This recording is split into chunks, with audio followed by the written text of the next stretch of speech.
I have tried to create the luckiest World of Warcraft character that I reasonably could, and then I went ahead and put that luck to the test to see if it can actually help us in gaining mount drops or various wall drops or even on our rolls. But one thing you don't need to rely on luck for is reducing your latency with online games, and that's where the video sponsor comes into play, Exit Lag. Now for those who don't know, I've actually been personally using Exit Lag for about a year because I play on the European servers, but I moved out to Asia. So initially trying to play the game was pretty bad. I was getting 300 plus MS. Doing high-end content just felt terrible because my buttons were delayed, so my DPS was worse. I was dying to mechanics when it felt like I could get out of them, or I was out of them. It just didn't feel very good. So then I looked for a solution and came across Exit Lag, which pulled my MS down to around 170. Now it's not as good as the 70 I was getting back at home, but I'm a lot further away now, so it allows me to still be able to play the game to a high level. There's still little bits of MS, things could definitely be better, but it's still a lot more playable and it's a pretty good compromise. And it's pretty simple to get going too. You'll just find the game that you want to play. You'll mostly set it to be automatic, or if you want to pick the specific server you're trying to connect to, you can do that as well. But it does have the automatic routing option, as you can see that I've got set up. You log into the game and now it'll be active and giving you that lower MS, and things do feel and play a lot better too. It isn't just a visual kind of buff. So you should definitely consider checking out Exit Lag if you feel like your latency could be improved. On top of that though, it does have some other nice features such as helping you gain more FPS by optimizing your PC settings and allowing for multi-internet connections. If one goes down, it'll automatically switch to the other. If you're interested in checking out Exit Lag, then there will be an affiliate link of mine in the description down below, and also a discount code which is Syiler, which will give you 20% off your purchase. And now back to our luck testing. Now this was actually something I tested to a smaller scale about 4 years ago, but there was a lot of people who had complaints about what we did in the testing, that we didn't test enough things, there wasn't enough data, we also didn't have as many various luck items because I was only using one type, just lots of it. So this time we returned to the luck testing and tried to do it at a bigger scale than we did previously. So first of all, let me introduce you to the luckiest character in the game, that is Lucky Psy. It has quite a lot going on in the bags. We have about 129 smelly lucky doos, giving us around 645 plus 5 luck. So that is a lot of luck in our bags. We've also got the Lucky Tortolan Charm. We're going to have the Lucky Dragon's Claw, the Lucky Horseshoe, the Lucky Rock, need that of course, the Lucky Raptor Claws, we're going to have a Rabbit's Foot, and then another Rabbit's Foot just in case this one's better. We're going to have a ton of lucky charms like some kind of crazed leprechaun. We're also going to have some lucky rat tooths. We're going to have some lucky mushroom noodles. We're going to have some old lucky coins, more lucky doos, and then a ton of the classic lucky charm crafting reagent, just so we're continuing our crazed leprechaun cosplay. So the character's pretty lucky in terms of just our bags, but it doesn't stop there. We have a ton of items equipped too. We have the Talisman of True Treasure Tracking, just in case our old grifter friend is giving us something good. We have the lucky shirt equipped because someone said I need that equipped. We have a couple of lucky streak bands, so just some extra luck, and then we have the lucky double-sided coin. So not only do we have luck in our bags, we've got it on our character. The only thing I wish I could have got was the item from the new raid that actually has a plus luck stat on it. I couldn't get my hands on that ring though, but that would have been nice to have equipped too for our testing. And of course we have to have a lucky companion pet too, so we have the lucky Quillen Cub to accompany us during our lucky journey to see if this will help at all as well. So now onto our testing itself, and when I did this previously I think we only tested around 20 mount drops, so this time we're increasing the mount drops to around 90 to 100, getting a lot more drops in so we can see if there is any more data there to be seen, or if it's basically the same result as previous. We're also going to be doing some other testing. I'm going to be doing some fishing to see if it impacts that. We're going to do some rolling, and then we're going to do some world mob drop farming as well to see if it'll increase the drop chance of any of that stuff. So we do have a lot more stuff to test, and the first thing we are going to test is mount drops, because farming for mounts is always kind of nice and relaxing, and it's a good way to test if the luck stat works or not. So we head to Firelands, and if you don't know, you can actually run Firelands twice per week per character by doing it on normal and heroic, and additionally you can skip straight from Elis Resort to Ragnaros by picking up the feathers before you kill Elis Resort, flying over to where Major Domo is and running to Ragnaros. So a quick little tip for you there.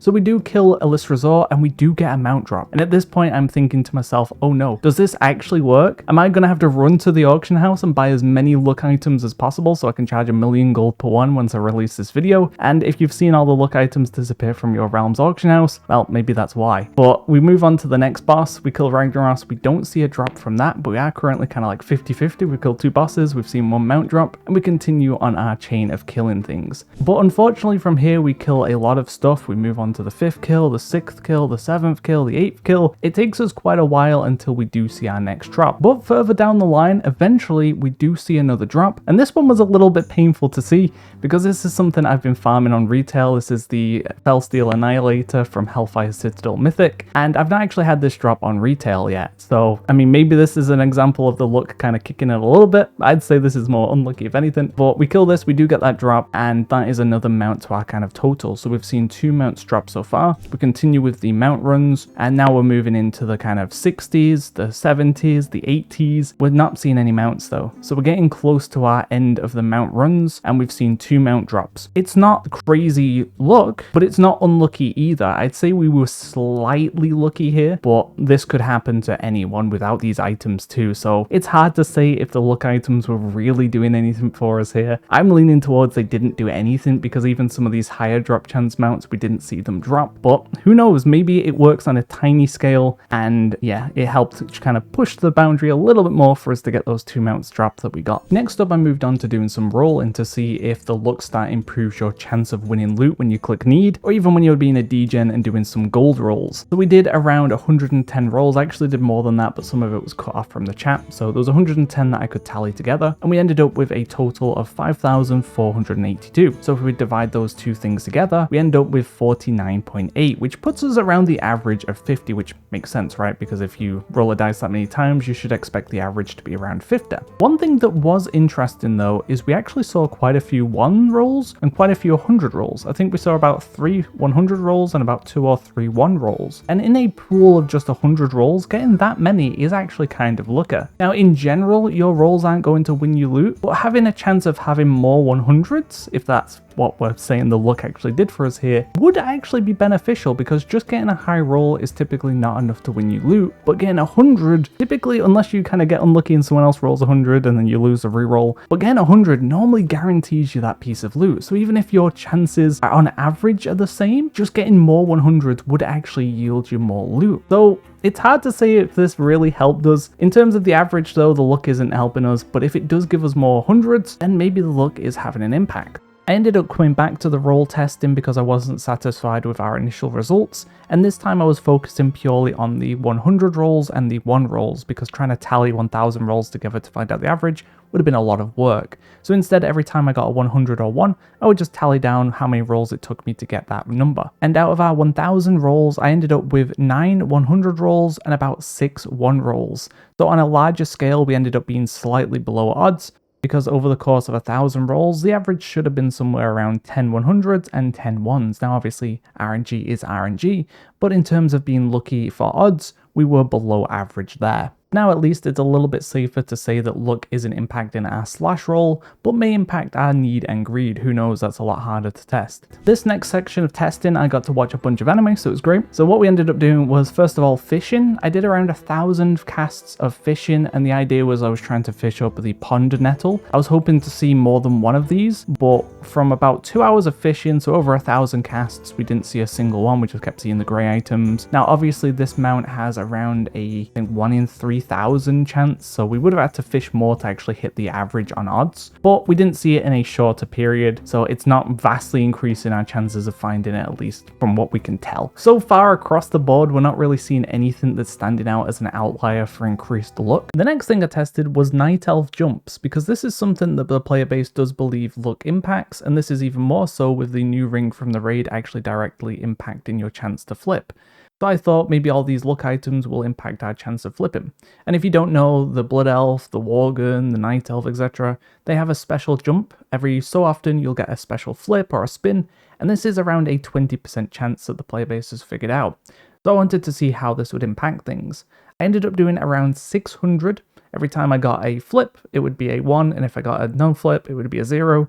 So I ended up with 181 flips, which were 1s, out of my 600 tests. This put us at around a 30.4% chance of doing a flip. And if we put that compared to what the player base thinks is the standard, which is a 1 in 5, a 20% chance, we actually increased our odds by 50%, which is quite a lot. So this is something where the luck stat actually seemed to have a pretty significant impact.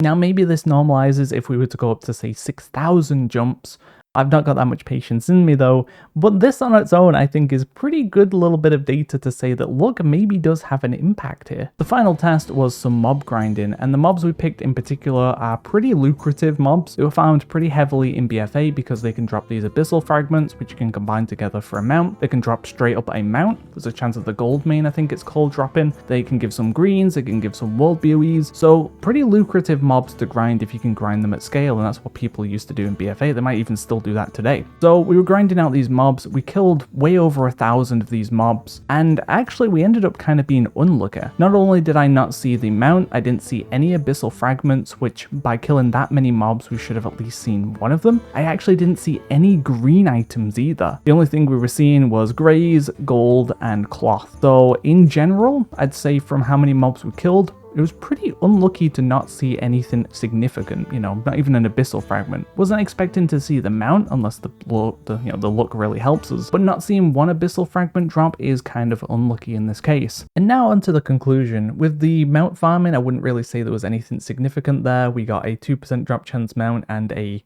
1 to 4-ish% drop chance mount. Is listed as nearly a 4%, but that's probably because it was once a 100% and the data hasn't pulled itself down enough yet.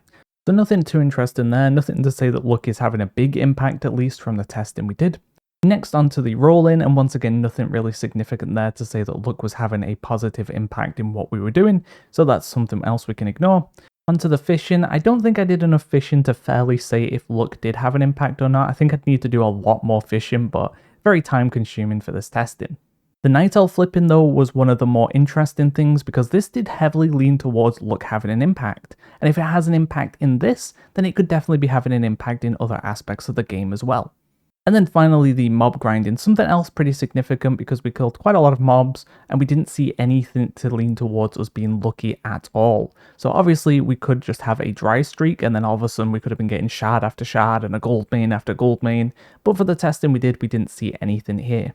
So at the end of the day, should you be rushing out and buying my overinflated lucky items from the auction house right now? Probably not. I don't think they really do anything unless there's some kind of hidden thing that I'm not thinking about here. Maybe it sometimes makes you take less damage or sometimes do more damage, but that would be way too game breaking. I just don't see Blizzard doing something along those lines. Maybe it does increase your chance for items, but it's so small that it's just not really worth thinking about. I mean, I had my bags and character full of as much luck as possible, and we didn't really see anything substantial from that. So it shows that maybe having a luck item could be worth it in 10 years time, but in the short term, it's just not really going to do anything you'd really care too much about. But I will continue to have a smelly lucky do on my character because when something drops or something good happens, it's because I'm carrying the lucky do, and when something bad happens, it's because of the lucky do. God damn it, lucky do, why didn't you give me the item that I wanted? So overall, let me know what you think of the conclusion to the luck test, and also don't forget to check out the video sponsor in the description down below, Exit Lag. Once again, thank you for sponsoring the video, and also thank you for helping me continue playing on EU with somewhat reasonable MS. Outside of that, look out for more videos coming soon.